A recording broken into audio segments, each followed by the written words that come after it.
Hi guys, so today I'm gonna show you how to download a video from Facebook in an easy way.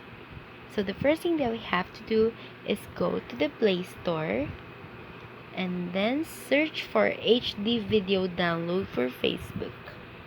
So once you are done installing, then you can open the app and then browse Facebook.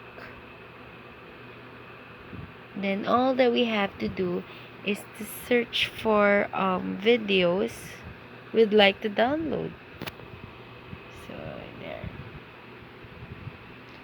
So in my case, I would like to download this video. So as what you can see, there's a download icon on the bottom right of your screen. So you just have to click that and then download the video in SD.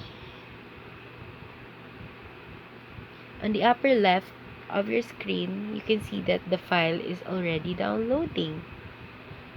So once it's done, it goes directly to your gallery.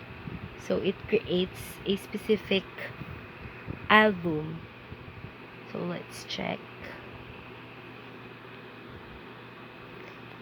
There. So it goes to your HDFB downloader album. Yep.